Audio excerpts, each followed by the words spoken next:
दिल्ली में इंडिया गठबंधन द्वारा की गई बैठक के जवाब में भारतीय जनता पार्टी ने अपनी चुप्पी तोड़ते हुए बीजेपी कार्यालय हाथरस में की प्रेस वार्ता।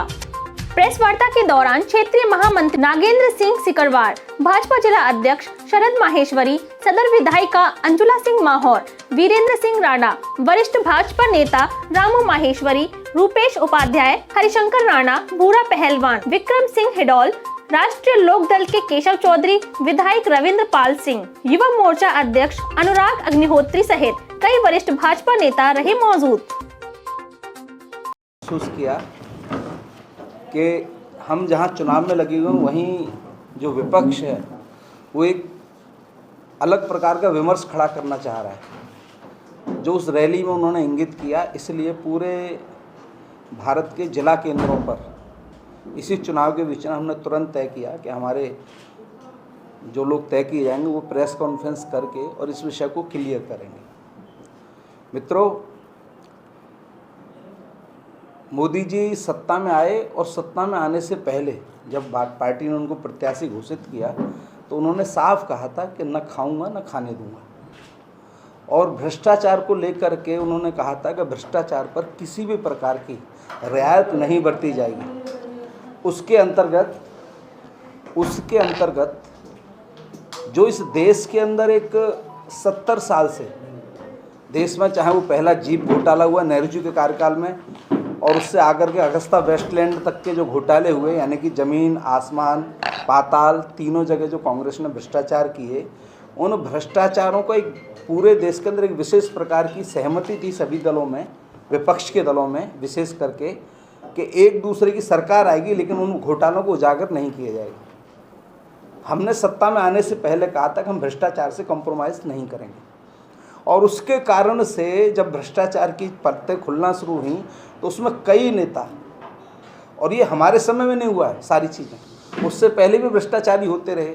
लालू यादव जब जेल गए और उन पर चारा घोटाला हुआ तो हम सत्ता में नहीं थे। हमने मुख्य विपक्षी बहुत अच्छी भूमिका जब हम विपक्ष में थे लगाई, और हमने कांग्रेस को, विपक्षी दलों को कार्रवाई करने के लिए करप्शन पे मजबूर किया, चाहे वो 2G स्पेक्ट्रम का घोटाला हो, चाहे 4G उसका कोल घोटाला हो, चाहे अगस्ता वेस्टलैंड का घोटाला हो, और चाहे कॉमनवेल्थ का घोटाला हो, चाहे जीप घोटाला हो, चाहे अन्य प्रकार के राज्यों के घोटाले हो, हमने उनको उनके प्रयोग। लेकिन अभी एक विशेष प्रकार का विमर्श खड़ा किया जा रहा है कि आने वाले इस चुनाव में भारतीय जनता पार्टी की पूर्ण बहुमत की 400 पार की विजय को देखते हुए, जो चुनाव के बाद हुआ करता था कि चुनाव के बाद हारा हुआ पक्ष, चाहे हम भी हारे हैं बहुत चुनावों को, हमसे ज़्यादा चुनाव कोई नहीं हारा, हम 51 से चुनाव हारे, हम सत्ता में तो अब आए हैं 10 साल से, लेकिन चुनाव के बाद एक कारण बताया जाता था, हारे हुए लोग बताते थे कि कारण ये होगा चुनाव में हम इसलिए हारे। ये पहली बार इस देश के लोकतंत्र के इतिहास में हो रहा है कि विपक्ष अपनी हार का कारण चुनाव होने से पहले ही बता रहा है, और वो जस्टिफाई करना चाहता है, यानी उसने अपनी हार को, पराजय को स्वीकार कर लिया है। प्रधानमंत्री बनेंगे वो इसलिए बने तो उसको मुद्दे को भटकाने के लिए, चुनाव के मुद्दों से हट कर के जो उनके करप्शन के मुद्दे हैं, करप्शन के मुद्दे माने हमने कहा, उनका आरोप है कि हमने उनको राजनीति के तहत बंद करवा रहे हैं। तो क्या कोर्ट भी, सुप्रीम कोर्ट भी राजनीति के तहत कार्रवाई कर रहा है क्या? हाई कोर्ट भी राजनीति के तहत कार्रवाई, ईडी कर रही है, मान लीजिए ईडी पर आरोप लगा रहे हैं, अब सुप्रीम कोर्ट पर आरोप लगाएंगे क्या कि सुप्रीम कोर्ट आपको जेल में भेज रही है? आपके घोटालों के सबूत हैं ईडी के पास, वो सबूत उसने सुप्रीम कोर्ट में रखे हैं। हमने नहीं कहा था कि शराब घोटाला करिए, नीति बनाइए, नीति से सैकड़ों करोड़ का फायदा आप ठेकेदारों को पहुंचाइए और करप्शन खुल जाए तो अंदर चले जाइए, हमने नहीं कहा था। हमने नहीं कहा था झारखंड के अंदर हेमंत सोरेन से कि आप सेना की जगह की भी घेर लीजिए। और हेमंत सोरेन, मैं एक चीज पर कहना चाहूंगा, उन्होंने कुछ नैतिकता बची थी कि उन्होंने जब लगा कि जेल जाना ही है तो उन्होंने मुख्यमंत्री के पद से इस्तीफा दिया। उसकी भी पराकाष्ठा, बेशर्मी की पराकाष्ठा अगर किसी ने उठाई है, समाप्त की है, तो वो की है अरविंद केजरीवाल ने, जिन्होंने जेल में जाने के बाद, सबूत होने के बाद, सुप्रीम कोर्ट के में से भी उनकी बेल, कोर्ट से भी उनकी बेल खारिज होने के बाद, उनको जुडिशियली कस्टडी में लेने के बाद भी वो इस्तीफा देने को तैयार नहीं है। पहली बार ऐसा देखने को आ रहा है कि उनकी पत्नी मुख्यमंत्री की कुर्सी पर बैठ करके उनका पत्र पढ़ रही है, यानी कि मुख्यमंत्री हैं क्या वो अघोषित। क्या झारखंड के अंदर चंपई सोरेन मुख्यमंत्री या कल्पना सोरेन मुख्यमंत्री, ये सारे विषय हमारे सामने हमको देखने पड़ेंगे। हमने प्रधानमंत्री ने कहा था कि 140 करोड़ लोगों का परिवार जो है वो मेरा परिवार है, इनका पैसा, जिसने उन्होंने कई बार सभाओं में कहा है, इसका पैसा जिसने भ्रष्टाचार के द्वारा खाया है, कांग्रेस के घोटाले हों, अब वो सारे एक तरह से अगर आप आज मिलाकर के देखेंगे तो उस रैली के अंदर जो लोग बैठे थे वो सब आरोपित लोग बैठे हुए थे। कांग्रेस 5000, कांग्रेस का जो गांधी परिवार है वो 5000 करोड़ के घोटाले के ऊपर जमानत पर चल रहा है, वो उसमें बैठे हुए थे। लालू यादव चारा घोटाले की जिनका आज फिर एक आरोप लगने जा रहा है, वो उसमें बैठे हुए थे। और वहाँ पर भी एक दल कह रहा है, लालू प्रसाद का बेटा कह रहा है, तेजस्वी कह रहा है कि ये आम आदमी की सभा है, और वहीं पर कांग्रेस कह रही है कि ये इंडी गठबंधन की सभा है। वो गठबंधन जो चुनाव से पहले टूट गया, वो गठबंधन जो चुनाव तक जीवित रह नहीं सका, वो गठबंधन जो एक राज्य में नहीं बता सका, यानी कि आपके साथ उसका गठबंधन पंजाब में है क्या? तो इंडी गठबंधन पंजाब में क्या कर रहा है? आपका गठबंधन, इंडी गठबंधन बंगाल में है क्या? ईडी गठबंधन महाराष्ट्र में है क्या? तो उद्धव ठाकरे ने उनसे पहले अपने कैंडिडेट कैसे घोषित कर दिए? को, इस देश को, लोकतंत्र को, जनता को दिग्भ्रमित करने के लिए उस इंडी गठबंधन को उन्होंने पेपरों के द्वारा, सोशल मीडिया के द्वारा जिंदा किया हुआ, जो किसी राज्य में आज की तारीख में इंडी गठबंधन जिंदा नहीं है। ये भ्रष्टाचार, हम कहते हैं कि हम भ्रष्टाचार के खिलाफ कार्रवाई करेंगे, और ये कहते हैं हम भ्रष्टाचार पर चिल्ला करके एक हो जाएंगे। और पहली बार कभी इसी देश के अंदर ऐसा हुआ करता था लाल बहादुर शास्त्री के समय में कि रेल की दुर्घटना होती थी और नैतिकता के आधार पर इस्तीफा दे दिया जाता। रेल की दुर्घटना होती थी, किसी घोटाला होता था और आरोप पर ही इस्तीफा देती थी। लाल कृष्ण आडवाणी जी का नाम आ गया तो उन्होंने कह दिया कि जब तक मेरा नाम सिद्ध नहीं हो, जब तक मैं निर्दोष सिद्ध नहीं हो जाऊंगा, तब तक संसद के अंदर पैर नहीं रखूंगा। ये नैतिकता के पैमाने इस देश के नेताओं ने खड़े किए। आज वो ये हो रहा है कि मुख्यमंत्री जेल में जा रहा है, अपराध, कोर्ट उसकी बेल मान नहीं रहा है, उसके बाद वो मुख्यमंत्री को कह रहा है कि हम अपनी जेल से करेंगे, और अगर उस पर कोई कार्रवाई होगी तो मिल करके, इकट्ठा होकर के हम शोर मचाएंगे, ताकि घोटाले से इस देश की जनता का उसका ध्यान रखे। और उसका एक ही नारा कि भारतीय जनता पार्टी सरकार हम पर बदले की कार्रवाई से काम कर रही है। जो चीज़ें कोर्ट में प्रूव हो रही हैं उसमें हम बदला कैसे ले सकते हैं?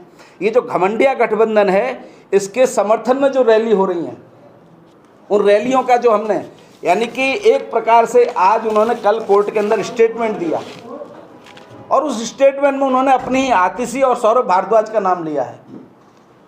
अब अगर मुख्यमंत्री कोर्ट के अंदर नाम लेता है तो कल उनसे क्वेरी होगी, फिर कहेंगे कि भाजपा ने कहा है। आपने कोर्ट के अंदर नाम लिया, अपने मंत्रियों का नाम लिया है, सौरभ भारद्वाज का नाम लिया है और आतिशी का नाम लिया है। इस प्रकार की ये शाम कर रहा है।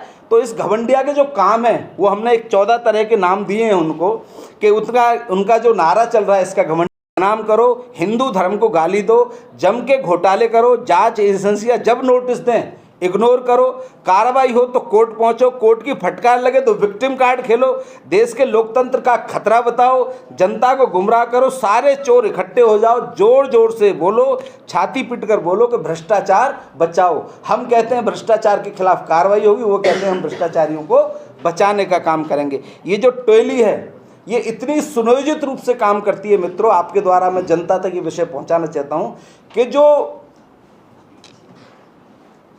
अग्निशील विषय होते हैं इस देश के अंदर, जो कभी जनता तक जाया करते थे, उन पर ये चुप रहते हैं बेशर्मी के साथ। संदेश खाली के अंदर कितनी महिलाओं के साथ कितना बीभत्स कृत्य होते हैं, भाजपा के अलावा कोई नहीं बोलता। क्या वो सारी बहनें मेरी थी, भाजपा की थी? उस पर ये चुप रह जाते हैं। दयानिधि मारन, उनका बेटा जब गाली देता है, रामचरितमानस को राम पर आरोप लगाते हैं तो ये चुप हो जाते हैं। हिंदू धर्म के विषयों पर जब जब कोई विषय उठता है तो ये सब चुप हो जाते हैं। ये कब बोलते हैं? जब इनके वो पॉलिटिक्स को कुछ विषय सूट करता है, जब इनकी तुष्टीकरण की राजनीति को कुछ सूट करता है, जब इनके भ्रष्टाचार को बचाने का कुछ सूट करता है, जब इनके सहयोगी जो भ्रष्टाचार में सारे लिप्त हैं उनको कुछ सूट करता है, तब उस विषय पर ये बोलते हैं। लेकिन राष्ट्र का विषय, धर्म का विषय, संस्कृति का विषय, भारत माता का विषय जब जब आता है, खड़ा होता है, तब ये लोग शांत चुप हो जाते हैं, उस विषय को इग्नोर कर देते हैं, देश को इग्नोर कर देते हैं। इस प्रकार के इनकी जो स्थिति रतियाँ हैं, इसको खोलने के लिए, जनता तक पहुँचाने के लिए आपके द्वारा हम लोग यहाँ पर आए हैं। इनके चेहरे जो हैं घोटालों के, जो काला धब्बा इन पे लगा हुआ है, उसमें हम क्या कर सकते हैं, तो उसके कुछ बिंदु मैं आपसे आगे रखना चाहता हूं कि जेल में बंद नेताओं को कोर्ट, संजय सिंह को कोर्ट ने जमानत देने से मना कर दी, मनीष सिसोदिया को कोर्ट ने जमानत देने से मना कर दी 1-1 साल से। अब वहां कोर्ट में आपको बेल नहीं, इसमें भाजपा का क्या हिस्सा हो सकता है? आप 1-1 साल से जेल में, आपके उप मुख्यमंत्री जेल में, आपके मुख्य प्रमुख मंत्री, आधी कैबिनेट आपकी जेल के अंदर है, तिहाड़ जेल के अंदर है। इसमें अब भाजपा का क्या दोष हो सकता है? आप सिद्ध करिए, कोर्ट में बताइए कि आपने आरोप नहीं किया, ये भाजपा ने हम पर दलगत राजनीति के अंतर्गत आरोप लगाए, उसको सिद्ध करिए और छूट करके आ जाइए। आप 1-1 साल से फिर जेल में क्यों हो, तिहाड़ जेल के अंदर? तो ये इस तरह के इनके चेहरे हैं। हेमंत सोरेन को जमानत नहीं दे रही कांग्रेस पार्टी, इनकम टैक्स की रिकवरी, आप टैक्स नहीं दे रहे हो, आप झूठे वहां पर दाखिलनामे कर रहे हो, टैक्स को छुपा करके कर रहे हो, और जब टैक्स कार्रवाई करता है तो आप कहते हो भाजपा ने हमारा खाता सीज कर दिया। आप उसको दीजिए, आपने हाई कोर्ट ने आप सुप्रीम कोर्ट में जाकर के आपको कुछ सुनने के लिए मोकला है। आप विपक्ष में होकर के आपने सालों साल तक अगर अपना रिटर्न नहीं भरेंगे, आप अपने टैक्स को छुपाएंगे, आपकी इनकम को छुपाएंगे, तो विभाग तो कार्रवाई करेंगे। उसके बाद आप भाजपा पर हल्ला बोलने का काम करते हैं। शाहजहां शेख, जिसने संदेश खाली का केस किया, जिसने इतना सारा हमला किया सरकार के ऊपर, सरकारी एजेंसियों के ऊपर, उसके ऊपर आप चुप रहते हैं, उसको सरकार बचाने का काम करती है।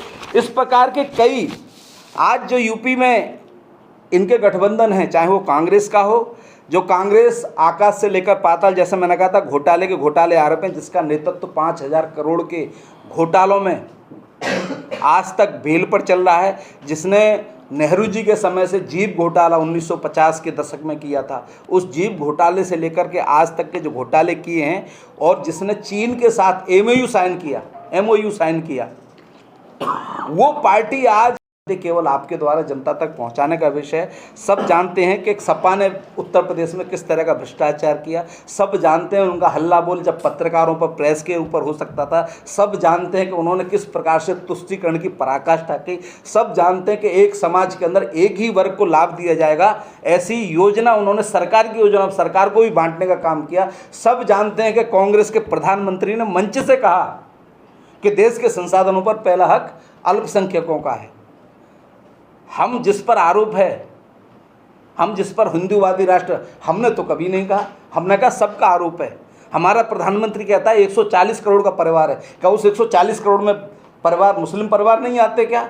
हमारी कौन सी सरकारी योजना है, चाहे प्रधानमंत्री आवास योजना हो, चाहे जनधन योजना हो, चाहे उज्ज्वला योजना हो, चाहे हर घर को शौचालय देने की योजना हो, चाहे सौभाग्य योजना हो, हमने 250 योजनाएं चली हैं। एक योजना बता दें जिसमें हमने तुष्टीकरण किया हो, जिसमें हमारे उन मुस्लिम भाइयों को, जिसमें हमारे को न वोट देने वालों को बराबर अधिकार न दिया गया हो। तो इस प्रकार से ये सपा ने जो किया, कांग्रेस ने किया, ये जो गठबंधन है, ये मूल्यों पर आधारित न हो करके चुनाव के समय पर, इस चुनाव के माहौल में, जब उनको अपने चुनाव पर, अपने कैंडिडेटों पर, आप पर विपक्ष में कैंडिडेट नहीं तय कर पा रहे, आप हमारे सामने चुनौती पेश नहीं कर पा रहे, हम चुनाव में लगे हुए, तब आप चुनाव से पहले ही अपने हारने के बहाने, ढूंढने के बहाने करके जनता को दिग्भ्रमित करने के लिए चुनाव से पहले ये सिद्ध करना चाहते हैं कि हम चुनाव इसलिए हारे कि हमको जेल में डाल दिया गया, हम चुनाव इसलिए हारे कि हमारे पर कार्रवाई की गई, हम चुनाव इसलिए हारे कि इन्होंने भ्रष्टाचार नहीं होने दिया, हम चुनाव इसलिए हारे कि इनके पैसे का आवागमन नहीं होने दिया, हम चुनाव, आपने पैसे का आवागमन किया। आज जो जिस व्यवस्था से आपने पैसा गोवा पहुंचाया था, वो प्रूव हो गई है कल कोर्ट के अंदर कि आपने शराब घोटाले के पैसे को गोवा पहुंचाया, आपने शराब घोटाले के पैसे को पंजाब पहुंचाया। ये सब चीज़ें आज जब सिद्ध हो गई हैं, प्लस का जो उसने लक्ष्य लिया है, भाजपा 370 प्लस और गठबंधन एनडीए 400 प्लस, जब गठबंधन, उस पर हम गंभीरता से लगे हुए, अपने लक्ष्य को प्राप्त करने के लिए चुनाव में लगे हुए। हमारी लोकसभा की, विधानसभा की संचालन समितियां 10-10 बार बैठक कर चुकी हैं, हमारे कैंडिडेट समय से तय हो रहे हैं, हमारी मीटिंगें चल रही हैं। हम चुनाव में लगे तब विपक्ष अपनी सफाई देने में लगा हुआ है कि हम आने वाले समय में चुनाव क्यों हारेंगे।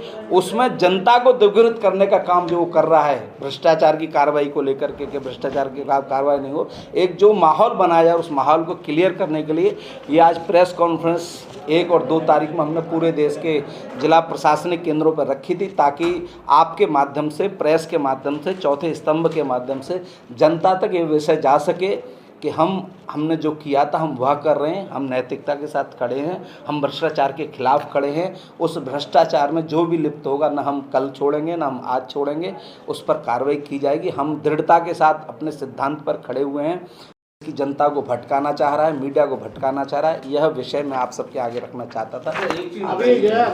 ऐसे आपने बहुत अच्छा प्रश्न पूछा जैन साहब, मुझे ध्यान था कि ये विषय मुझे लाना चाहिए था इस विषय में, कि जब हमारे संविधान की निर्मिति हुई, जब इस देश के अंदर संविधान खड़ा किया गया, तब हमारे वरिष्ठ लोगों ने, हमारे संविधान के निर्माताओं ने कल्पना नहीं की थी कि राजनीति की गिरावट कोई व्यक्ति इस स्तर तक ले आएगा कि मुख्यमंत्री जेल जाने के बाद भी इस्तीफा नहीं देगा। इसलिए संविधान में ये व्यवस्था, ये तब तक तय था, इतनी नैतिकता थी उस समय के नेतृत्व में, और उन्होंने कल्पना नहीं की थी कि नैतिकता का क्षरण इस स्तर पर आ जाएगा। इसलिए संविधान के अंदर यह व्यवस्था कहीं पर इंगित नहीं थी कि मुख्यमंत्री जेल जाने के बाद उसको इस्तीफा देना पड़ेगा न देना पड़ेगा। केवल इसका लाभ आज केजरीवाल ले रहे हैं। उसकी संवैधानिक व्यवस्थाओं की जो जो चीज़ हो सकती है उसकी हम जाँच कर रहे हैं। उपराज्यपाल ने बड़ी दृढ़ता के साथ कहा है कि हम जेल से शासन को नहीं चलाने देंगे, जेल मैनुअल के हिसाब से भी आप शासन नहीं चला सकते। उस पर हम अपने जो अटॉर्नी जनरल उनसे सबसे राय ले रहे हैं कि उसमें क्या किया जा सकता है। भारतीय जनता पार्टी भाजपा अगर उसको सरकार को बर्खास्त करेंगे तो इसका लाभ केजरीवाल को मिलेगा? नहीं, उसके सारे विकल्प, मतलब उसको बर्खास्त नहीं कर रहे हैं? नहीं, ऐसा कुछ नहीं है। एक बार विधि ली जा रही है, जल्दीबाजी में हम कोई निर्णय नहीं करते हैं। हम पूरे संवैधानिक जो उसके एक्सपर्ट्स हैं उनसे राय ले रहे हैं, और उसकी राय लेने के बाद उस पर कार्रवाई करेंगे। हाँ, इतना निश्चित है कि जेल से सरकार नहीं चलाएगी। जो विधि बताएगी, जो नियम बताएंगे, उसके हिसाब से कार्रवाई जरूर की। 400 से ऊपर पार आ रहे हैं तो एनडीए की रैली से क्या फर्क पड़ना है इससे? जो क्यों नहीं, विषय 400 पार है कि हम 400 से ऊपर आ रहे हैं। जी, हम 400 से ऊपर आ रहे हैं, लेकिन ये हमारा जब लोकतंत्र का नाम आता है, और लोकतंत्र में इस भारत में इस समय दुनिया की नहीं, भारत की नहीं, दुनिया की सबसे बड़ी पार्टी भारतीय जनता पार्टी है। सबसे ज़्यादा प्रतिनिधित्व लोकसभा में, विधानसभा में, और नीचे के जो स्थानीय प्रकोष्ठ होते हैं, स्थानीय निकाय प्रकोष्ठ है, उसमें भारतीय जनता पार्टी कर रही है। तो उनकी हमारी नैतिक जिम्मेदारी है कि समय समय पर विषय आप लोगों के माध्यम से जनता तक पहुंच जाएं। जो ये जनता को दिग्भ्रमित है, उस समय पर जब हमको आवश्यकता लगती है कि हमको क्लियर करना चाहिए विषय, ये दिग्भ्रमित कर रहे हैं जनता को, तब हमने उस विषय को रखने के लिए, बाकी हमारे 400 सीट जीत रहे हैं, उस पर ऐसे एटी गठबंधन, हमने कहा ना कि इनका गठबंधन तो चुनाव से कई महीनों पहले, गठबंधन तो कभी चला ही नहीं, एक दिन नहीं चला। कहीं ना कहीं डर है, मतलब हमको किसी तरह का चुनाव में कोई डर नहीं है। केवल हम ये जानते हैं कि जनता के पास गलत मैसेज इनका न जाए। हम चुनाव में 400%, 100%, 400 सीट पार करने वाले हैं। राजग के रूप में 370 प्लस भारतीय जनता पार्टी लाने वाली है, और पहली बार आज़ादी के बाद ऐसा चुनाव हो रहा है, 1-2 चुनावों को छोड़ करके, 52 और 57 के चुनाव को छोड़ करके, कि जब कोई हमारे आगे हम जैसा चाहते हैं वैसी चुनौती भी प्रस्तुत नहीं कर पा रहा है। लगा रहे हैं केजरीवाल पर कि आप 9 समनों में तब तक हाजिर नहीं हुए जब तक चुनाव नहीं आ गया, ताकि चुनाव में तुमको जो तुम्हारी मरी हुई आम आदमी पार्टी है उसको थोड़ा सा लाभ, जेल में आने की सहानुभूति मिल जाए। आपकी पत्नी मुंह उतार करके आप जेल मैनुअल से लेटर रोज भेज रहे हैं, तो आप इंतजार कर रहे थे। आपको ईडी तो आपको साल भर से आपको नोटिस दे रही है, 9 नोटिस आ चुके हैं। अगर हम जो आपके आरोप पर, आपके जो प्रश्न है उसमें अगर दम होती तो हम तुरंत आज कार्रवाई करते, उनको उठा लेते। हमने तो, ईडी ने तो उनको 9 बार मौके दिए, 9 बार कहा कि आप आ जाइए। आपने चुनाव का इंतजार किया, और चुनाव में माहौल मिलेगा, मुझे गिरफ्तार होना, ये उनको पता था। उनका करप्शन पकड़ा गया, ये उनको पता था। आज तक वो अपने मोबाइल का, जो मोबाइल जब्त है ईडी के पास, उसका पासवर्ड नहीं दे रहे। कल भी हाईकोर्ट में उसने, ईडी ने कहा है कि हमको अभी भी अपना पासवर्ड नहीं दे रहे, सहयोग नहीं दे रहे। तो उनको पता था कि मुझे जेल जाना है, उनको पता था मेरा भ्रष्टाचार लगा रहे हैं केजरीवाल पर कि आप 9 समनों में तब तक हाजिर नहीं हुए जब तक चुनाव नहीं आ गया, ताकि चुनाव में तुमको जो तुम्हारी मरी हुई आम आदमी पार्टी है उसको थोड़ा सा लाभ, जेल में आने की सहानुभूति मिल जाए। आपकी पत्नी मुंह उतार करके आप जेल मैनुअल से लेटर रोज भेज रहे हैं, तो आप इंतजार कर रहे थे। आपको ईडी तो आपको साल भर से आपको नोटिस दे रही है, 9 नोटिस आ चुके हैं। अगर हम जो आपके आरोप पर आपके जो प्रश्न है उसमें अगर दम होती तो हम तुरंत आज कार्रवाई करते, उनको उठा लेते। हमने तो ईडी ने तो उनको 9 बार मौके दिए, 9 बार कहा कि आप आ जाइए। आपने चुनाव का इंतजार किया और चुनाव में माहौल मिलेगा, मुझे गिरफ्तार होना ये उनको पता था, उनका करप्शन पकड़ा गया ये उनको पता था। आज तक वो अपने मोबाइल का जो मोबाइल जब्त है ईडी के पास उसका पासवर्ड नहीं दे रहे। कल भी हाईकोर्ट में उसने ईडी ने कहा है कि हमको अभी भी अपना पासवर्ड नहीं दे रहे, सहयोग नहीं दे रहे। तो उनको पता था कि मुझे जेल जाना है, उनको पता था मेरा भ्रष्टाचार के, तब जेल में गए जब चुनाव सर पर आ गया, जब चुनावी प्रक्रिया। जी जी, क्या भाजपा लोकसभा चुनावों में विपक्ष को अपनी चुनौती मानती है? नहीं, हम चाहते हैं कि हमको चुनाव में थोड़ी तो कसरत हो, दंगल में ढंग का तो आदमी आ जाए, लेकिन हमको कोई चुनौती इस चुनाव में 2024 के में हमको किसी प्रकार की चुनौती। चुनाव भाजपा का होगा जी, एक तरफा चुनाव भारतीय जनता पार्टी। आपने कहा केजरीवाल को 9 बार सम्मान जारी किया, केजरीवाल एक ही बार नहीं आए, वो भी इंतजार कर रहे थे चुनाव का। जी, तो साझा से के लिए आपकी जब ईडी और सीबीआई जा सकती थी तो क्या केजरीवाल को उठाने नहीं जा सकते? नहीं, ईडी गई ना उनके यहाँ। 9 बार मौका क्यों? ईडी ने, वो मुख्यमंत्री थे, साझा से एक क्रिमिनल था, तो साझा एक क्रिमिनल था। कई मौके सारे इवनली केजरीवाल को 3 समनों के साथ यह प्रश्न दिया गया कि आप बता दीजिए, अवसर दे दीजिए, मौका दे दीजिए, आप कहाँ पर बुलाना चाहते हैं। ईडी प्रश्न करने वहाँ आ जाएगी, आपके घर आ जाएगी, आपके ऑफिस आ जाएगी। तो एक मुख्यमंत्री के प्रोटोकॉल के हिसाब से जितनी उनको सहूलियत दी जा सकती थी उतनी सहूलियत दी गई। वो इंतजार कर रहे थे चुनाव होने का कि चुनाव के समय जेल जाऊंगा तो सहानुभूति मिलेगी, एक आध सीट मेरी बढ़ आपकी जाएगी। बातों से एक और सवाल खड़ा होता है जी। कि जब आप मुख्यमंत्री प्रोटोकॉल की बात करें तो प्रोटोकॉल तो अब भी था, जब आपने गिरफ्तार किया प्रोटोकॉल तब भी था। हाँ, एक सीमा थी, कोर्ट में भी गए, ईडी ने ईडी कोर्ट में भी गया कि अब हम क्या करें। कोर्ट ने भी उनको मौका दिया, कोर्ट ने भी उनको कहा इतनी तारीख को हाजिर हो जाइए। तो वो उसके बाद जब एक पानी सिर से ऊपर निकल गया, रिकॉर्ड निकल गया, तब उनको कार्रवाई करनी पड़ी पर जनता तक विषय पहुंच जाए कि इनके इस तरह कहा कि जेल मैनुअल के हिसाब से हम सरकार ऐसे नहीं चला सकते, तो कोर्ट ने तो उसे खारिज कर दिया है याचिका को कि इनका इस्तीफा नहीं देने देंगे। नहीं, कोर्ट ने ऐसा कब कहा है कि इस्तीफा का अभी है? नहीं, अभी है, अब मेरे पास है। इस्तीफा नहीं देने देंगे, ऐसा कैसे कोर्ट ने खारिज किया है, क्या? समय दिया है। हाँ, ये तो कह सकते हैं, तो उसमें हम भी नहीं कह रहे जबरदस्ती इस्तीफा की। मैं क्षमा चाहूंगा, अभी हमारे बीच में चुनौती नहीं है। हम 80 लोकसभा में चुनाव जीतने जा रहे हैं। 80 की 80 लोकसभा उत्तर प्रदेश के अंदर भारतीय जनता पार्टी और उसका एनडीए गठबंधन जीतने वाला है। इसको निश्चिंत मान करके रखिए, हम 80 सीटें उत्तर प्रदेश में जीतने वाले हैं। और मैं रिकॉर्ड पर हूं, तो मुझे लगता है कि हो सकता है हम 400 का है तो 400 से भी ऊपर चले जाएं। 400 पर हमारा जितनी स्थिति है उससे हम 400 से भी ऊपर चले जाएं। जो माहौल बना है, जो विपक्ष ने सरेंडर किया है, जो विपक्ष ने अपनी पराजय मान ली है, उससे हमको लगता है, और जैसे हमारे कार्यकर्ता जो मेहनत कर रहे हैं उस मेहनत के आधार कह सकते हैं हमने जो लक्ष्य लिया हम उससे ऊपर जाएंगे। अभी रैली में कहा गया था, बच्चे ने कहा था जिस शराब माफिया की गवाही पर हाथरस का local channel TV30 India Uttar Pradesh एवं उत्तराखंड के प्रतिष्ठित केबल नेटवर्कों एवं OTT प्लेटफॉर्मों के साथ साथ गूगल प्ले स्टोर पर भी उपलब्ध है। अपनी क्षेत्रीय खबरों के लिए आज ही डाउनलोड करें TV30 इंडिया का एंड्रॉइड ऐप एवं जुड़े रहें TV30 इंडिया के साथ।